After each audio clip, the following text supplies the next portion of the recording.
पढ़ना है class 10th का 12.2 का क्वेश्चन नंबर 3 और 4। 3 में कह रहा है कि एक घड़ी की मिनट की सुई जिसकी लंबाई 14 सेंटीमीटर है। पहले इतना सा लिख लीजिए 3 का हल।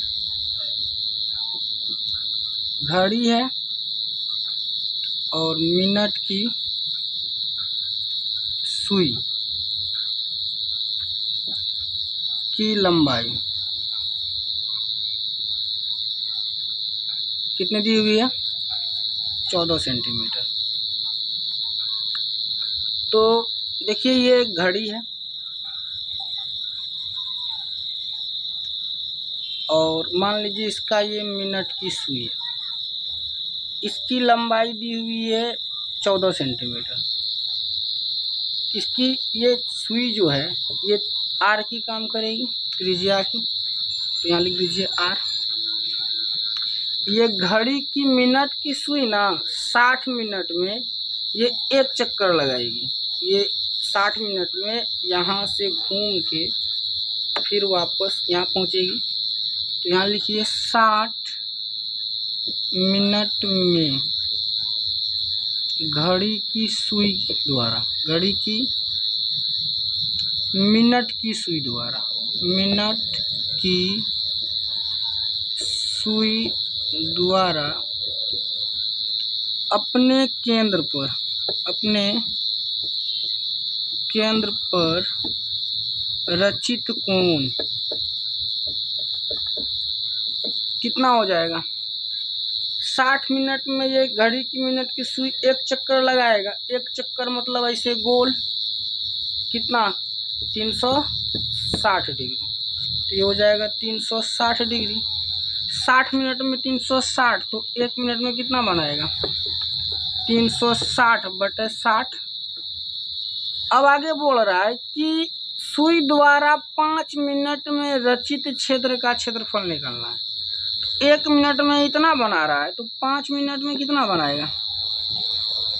1 मिनट में 360/60, तो 5 मिनट में हो जाएगा 360/60 गुना 5। काट दीजिए, 6 छा के 36, 6 पंचे 30 डिग्री, यानी कि थीटा हो गया कितना? 30 डिग्री।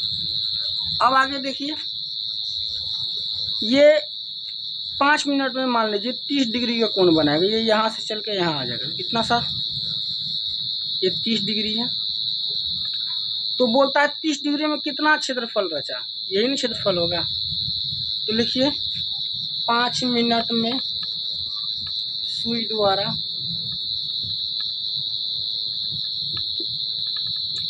रचित क्षेत्र का क्षेत्रफल θ/360 पाई आर स्क्वायर। थीटा कितना निकालें? 30 डिग्री। यहाँ लिखिए 30/360, पाई का मान 22/7 गुना आर अभी माने थे यहाँ। सुई की लंबाई 14, स्क्वायर है तो 2 बार लिख दीजिए। अब काटिए, 12 तिया 36, फिर काटिए 2 से, 2 छक 12, 2 सत्ते 14, फिर 6 से काटिए, 2 तिया 6 और 2 सत्ते 14। अब ये वाला 7 और ये वाला 7 कट गया, कितना बचा? 22 सत्ते 154/3 वर्ग सेंटीमीटर आंसर। इसको कीजिए। पढ़ना है क्वेश्चन नंबर 4। 4 में क्या कह रहा है? देखिए 4 नंबर में कह रहा है कि 10 सेंटीमीटर त्रिज्या वाले एक वृत्त की कोई जीवा केंद्र पर ना समकोण बनाती है। तो ऐसा कीजिए, एक वृत्त बनाइए। पहले ये एक वृत्त हो गया। इसका मान लीजिए एक त्रिज्या ये है और एक त्रिज्या ये भी है 10 सेंटीमीटर का, ये भी है 10 सेंटीमीटर का, और ये केंद्र पे बना रहा समकोण यानी कि 90 डिग्री। तो निम्नलिखित का क्षेत्रफल निकालना है, संगत लघुखंड का और संगत दीर्घखंड का। तो इसको मिला दीजिए ऐसे, ये हो गया जीवा ए और बी। ये हो गया केंद्र ओ। तो लिखिए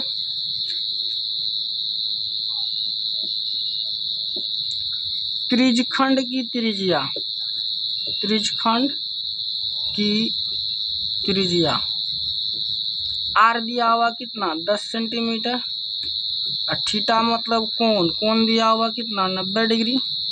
निकाल लीजिए त्रिज्यखंड का क्षेत्रफल, त्रिज्यखंड का क्षेत्रफल। इसके लिए सूत्र आता है थीटा बटे 360 पाई आर स्क्वायर।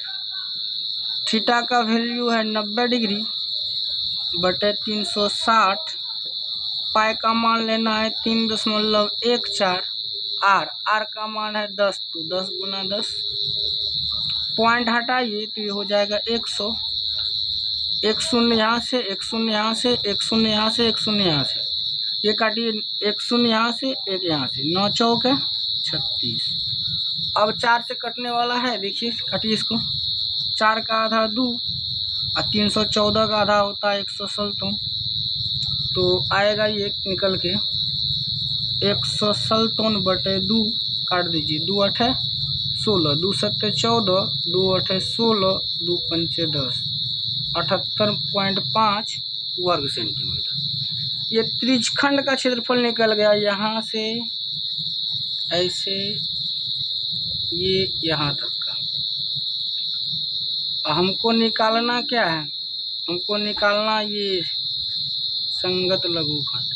तो इसके लिए त्रिभुज जो देख रहे हैं ए ओ बी, उसका क्षेत्रफल निकाल लीजिए। लिखिए त्रिभुज ओ ए बी का क्षेत्रफल बराबर। तो यहाँ त्रिभुज देखिए क्या है, त्रिभुज का एक कोण 90 डिग्री है, इसका मतलब ये समकोण त्रिभुज है। तो लिखिए समकोण त्रिभुज का क्षेत्रफल होता है 1/2 गुना आधार गुना ऊंचाई। तो आधार का काम 10 कर रहा है, इधर ऊंचाई का भी काम भी 10 कर रहा है।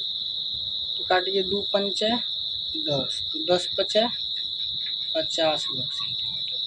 ये त्रिभुज का हो गया। हमको निकालना है संगत लघुखंड का क्षेत्रफल, यहाँ बोल चुका है। तो रोमन 1 देखिए, लिखिए संगत लघुखंड का क्षेत्रफल बराबर। संगत लघुखंड का क्षेत्रफल निकालने के लिए सूत्र लिखे थे कि त्रिज्यखंड का क्षेत्रफल, त्रिज्यखंड का क्षेत्रफल में से घटा देना है त्रिभुज ए ओ बी का क्षेत्रफल। तो त्रिज्यखंड का क्षेत्रफल निकाले हैं 78.5, त्रिभुज का क्षेत्रफल निकाले हैं 50। इसको घटा दीजिएगा तो ये हो जाएगा 28.5 वर्ग सेंटीमीटर आंसर। ये रोमन 1 का हो गया। अब रोमन 2 में देखिए, रोमन 2 में क्या बोला है, दीर्घखंड। दीर्घखंड मतलब ये वाला हिस्सा चाहिए, बड़ा वाला हिस्सा। तो दीर्घखंड के लिए क्या कीजिए, ये पूरा वृत्त में से ना ये त्रिभुज ए ओ बी का क्षेत्रफल घटा दीजिए। तो पहले लिखिए वृत्त का क्षेत्रफल। वृत्त का क्षेत्रफल हो जाएगा पाई आर स्क्वायर। पाई का वैल्यू 3.14, आर है 10, तो 10 गुना 10।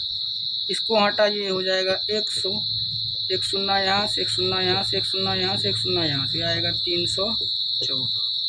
अब लिख दीजिए दीर्घ वृत्त खंड का क्षेत्रफल। इसके लिए सूत्र लिखे थे कि वृत्त का क्षेत्रफल में से घटा देना है त्रिज्यखंड का क्षेत्रफल। तो वृत्त खंड का क्षेत्रफल कितना निकाले थे, यहाँ निकाले हैं 314। इसमें से घटा देना है त्रिज्यखंड का क्षेत्रफल, यहाँ है 78.5। तो घटाइए रफ में, 314 में 78.5 को 0, यहाँ आएगा 5, 10 3 13 में से 8 गया 5, 10 में से 7 गया 3, ये 235.5 वर्ग सेंटीमीटर। देखिए किए क्या कि सबसे पहले एक वृत्त बनाए, इसमें त्रिज्या दिया हुआ था 10-10 का। ये खंड जो बना, ये खंड का केंद्रीय कोण था 90 डिग्री। तो सबसे पहले ये त्रिज्यखंड का क्षेत्रफल निकाल लिए, कितना आया। उसके बाद ये त्रिभुज AOB कैसा त्रिभुज था, समकोण, तो समकोण त्रिभुज का क्षेत्रफल निकाल लिए, इतना आया। निकालना क्या था, ये संगत लघुखंड का। तो संगत लघुखंड का क्षेत्रफल निकालने के लिए ये पूरा त्रिज्यखंड में से ये त्रिभुज को घटा दिए, पूरा त्रिज्यखंड का क्षेत्रफल में से त्रिभुज का क्षेत्रफल को घटा दिए। तो जो निकला ये क्या हो गया, संगत लघुखंड का क्षेत्रफल।